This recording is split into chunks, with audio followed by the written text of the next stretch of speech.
नमस्ते। मैं हूं डॉक्टर अर्जुन गुप्ता, एक यूरोलॉजिस्ट। आज मैं आपको एक ऐसी सच्चाई बताने जा रहा हूं जिसे सुनकर आप शायद चौंक जाएं। लेकिन अगर आपने इसे आज ही समझ लिया तो यह आपकी जिंदगी बदल सकती है और बचा भी सकती है। मैंने अपने 30 साल के अनुभव में देखा है कि कई बार मौत का पहला संकेत वहीं से आता है जहां लोग सोचते हैं कि बस मर्दानगी से जुड़ा मामला है। जी हाँ, आपके लिंग से। अचानक इरेक्शन कमजोर होना, पेशाब में दिक्कत, धार का पतला होना, जलन या बार बार पेशाब की जरूरत, यह सिर्फ उम्र का असर नहीं है। यह संकेत है कि आपके खून की नसों में, आपकी प्रोस्टेट ग्रंथि में या आपके हार्मोन सिस्टम में कुछ गंभीर गड़बड़ है।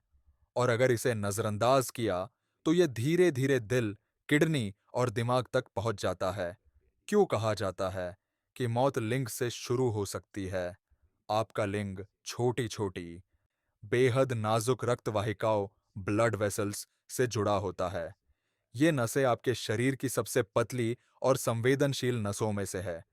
जब इन नसों में ब्लॉकेज, कैल्शियम या कोलेस्ट्रॉल जमा होता है तो सबसे पहले असर यही दिखता है। इससे पहले कि आपकी दिल की बड़ी धमनियों में ब्लॉकेज हो, जो दिल के दौरे का कारण बनता है, ये छोटी नसें ही शरीर को चेतावनी देती है। इसलिए अचानक इरेक्शन में दिक्कत आना या पेशाब में बदलाव होना अक्सर शरीर का पहला एसओएस होता है। 60 के बाद का सबसे बड़ा दुश्मन है प्रोस्टेट और रक्त प्रवाह की कमी। इस उम्र में प्रोस्टेट ग्रंथि मूत्र मार्ग को दबाती है, जिससे पेशाब का फ्लो धीमा हो जाता है और मूत्राशय पूरी तरह खाली नहीं हो पाता। इसके साथ साथ टेस्टोस्टेरोन का स्तर गिरना, नसों की लचक कम होना और शरीर में सूजन बढ़ना, ये सब आपकी यौन स्वास्थ्य और हृदय स्वास्थ्य दोनों को खतरे में डालते हैं। दोस्तों, यह जानकारी आपके जीवन को बदल सकती है, इसलिए वीडियो को अंत तक जरूर देखिएगा।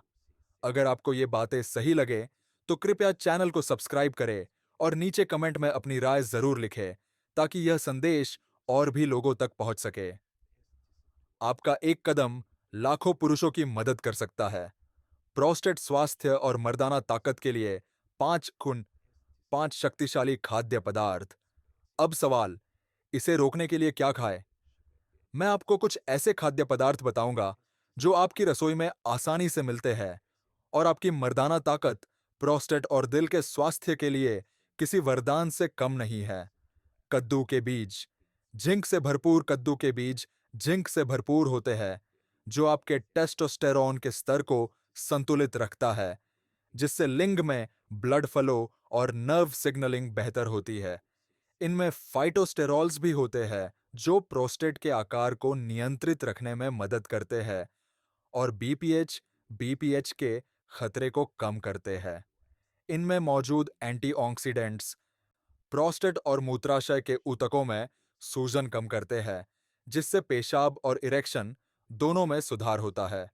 कद्दू के बीजों में मौजूद मैग्नीशियम रक्त वाहिकाओं को आराम देता है और लिंग में ब्लड फ्लो को बढ़ावा देता है।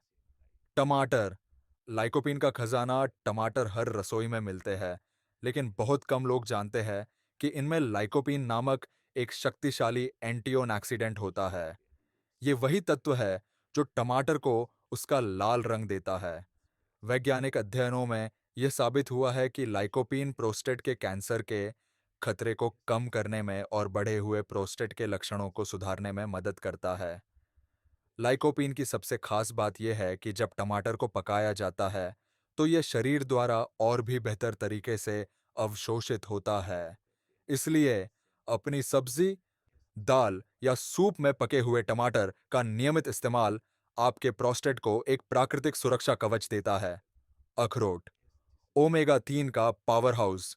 अखरोट को अक्सर ब्रेन फूड कहा जाता है क्योंकि इसका आकार दिमाग से मिलता जुलता है, लेकिन इसके फायदे दिमाग तक सीमित नहीं है। अखरोट में मौजूद ओमेगा 3 फैटी एसिड्स और पॉलीफेनॉल्स शरीर की हर कोशिका में सूजन को कम करते हैं और यही गुण प्रोस्टेट को भी मजबूत बनाता है। अखरोट टेस्टोस्टेरॉन हार्मोन को संतुलित रखते हैं, जो प्रोस्टेट और यौन स्वास्थ्य दोनों के लिए जरूरी है। अनार। दिल और प्रोस्टेट का अमृत अनार में शक्तिशाली एंटीऑक्सीडेंट होते हैं, जो नाइट्रिक ऑक्साइड के उत्पादन को बढ़ाते हैं।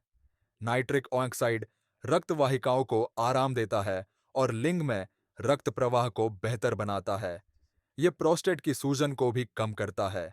आप अनार का ताज़ा रस पी सकते हैं या इसके दानों को सलाद में मिलाकर खा सकते हैं। लहसुन और प्याज रक्त प्रवाह के लिए लहसुन और प्याज में मौजूद एलिसिन और अन्य सल्फर यौगिक रक्त को पतला करने में मदद करते हैं और रक्त वाहिकाओं में ब्लॉकेज को रोकते हैं। ये शरीर की सूजन को भी कम करते हैं। अपने रोजाना के भोजन में इन्हें जरूर शामिल करें। इन्हें कब और कैसे खाएं? सिर्फ खाना ही काफी नहीं है, सही तरीका जानना भी जरूरी है।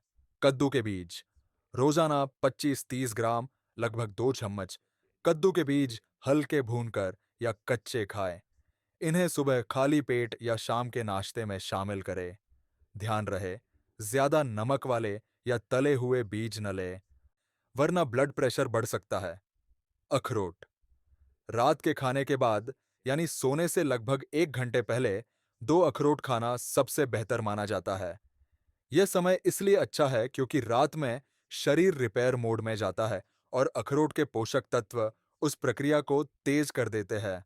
टमाटर और अन्य सब्जियां इन्हें अपने रोजाना के खाने में भरपूर मात्रा में शामिल करें।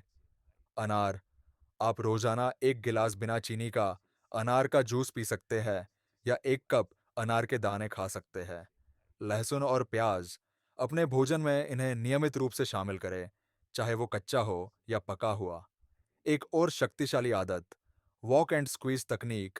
सिर्फ खाना ही काफी नहीं, आपको ब्लड फ्लो को रोजाना सक्रिय रखना होगा। मैं अपने सभी वरिष्ठ मरीजों को एक आसान लेकिन चमत्कारी आदत सिखाता हूँ। वॉक एंड स्क्वीज रोजाना 15-20 मिनट तेज चाल से चले और हर 2-3 मिनट पर अपने पेल्विक फ्लोर मसल्स को 5 सेकंड के लिए कसे, फिर छोड़े जैसे आप पेशाब रोक रहे हो। यह एक्सरसाइज लिंग और प्रोस्टेट के आसपास की मांसपेशियों को मजबूत करती है, नसों में खून भरती है और समय के साथ इरेक्शन की ताकत बढ़ाती है। क्या ना करें? धूम्रपान और शराब छोड़ें। ये दोनों नसों को सख्त और संकीर्ण करते हैं, जिससे रक्त प्रवाह में बाधा आती है। ये प्रोस्टेट की सूजन को भी बढ़ाते हैं और टेस्टोस्टेरोन के स्तर को घटाते हैं। पेशाब रोक कर न रखें, इससे प्रोस्टेट पर दबाव बढ़ता है और संक्रमण का खतरा होता है। मूत्राशय को नियमित रूप से खाली करना बहुत जरूरी है। देर रात तक जागना और लगातार तनाव ये टेस्टोस्टेरोन को कम करता है और प्रोस्टेट की समस्याओं को बढ़ाता है। अच्छी नींद और तनाव प्रबंधन के लिए योग, ध्यान या हल्की एक्सरसाइज बहुत जरूरी है। अधिक वजन, पेट के आसपास की चर्बी शरीर में सूजन को बढ़ाती है और हार्मोनल असंतुलन पैदा करती है, जिससे प्रोस्टेट की समस्याएं बढ़ सकती है। मेरी क्लिनिक से एक कहानी मेरे पास एक 72 वर्षीय मरीज आए। नाम बदलकर कहूंगा श्री शर्मा। उन्हें 6 महीने से इरेक्शन में कमी और रात में 4-5 बार पेशाब आने की समस्या थी। टेस्ट कराने पर पाया गया कि उनकी प्रोस्टेट थोड़ी बढ़ी हुई है और टेस्टोस्टेरोन कम है। मैंने उन्हें रोज कद्दू के बीज, अखरोट, टमाटर और अनार जैसे खाद्य पदार्थ खाने, वॉक एंड स्क्वीज एक्सरसाइज करने और पानी सही तरीके से पीने की सलाह दी। 3 महीने में उनकी पेशाब की समस्या 70% कम हो गई और इरेक्शन भी मजबूत हो गया। सबसे बड़ी बात, उनकी दिल की धमनियों में हल्की ब्लॉकेज, जो समय रहते पकड़ी गई थी, अब पूरी तरह नियंत्रित थी। उनका चेहरा चमकने लगा था और आत्मविश्वास लौट आया था। ये सब सिर्फ प्राकृतिक उपायों और जीवन शैली में छोटे छोटे बदलावों से संभव हुआ। प्रोस्टेट केवल एक ग्रंथि नहीं है, ये आपकी मर्दानगी, आपकी ऊर्जा और आपके आत्मविश्वास का प्रतीक है। इसे नजरअंदाज करना खुद से धोखा करने जैसा है। और जब प्रकृति ने हमें इतने सरल और सस्ते उपाय दिए हैं, तो इन्हें न अपनाना सबसे बड़ी गलती होगी। मैं हूं डॉक्टर अर्जुन गुप्ता और मेरा विश्वास है कि छोटे छोटे बदलाव बड़े परिणाम ला सकते हैं। दवाइयाँ जरूरी हो सकती है, लेकिन जीवन शैली और आहार ही असली इलाज है। और यही संदेश मैं हर वरिष्ठ पुरुष तक पहुंचाना चाहता हूं।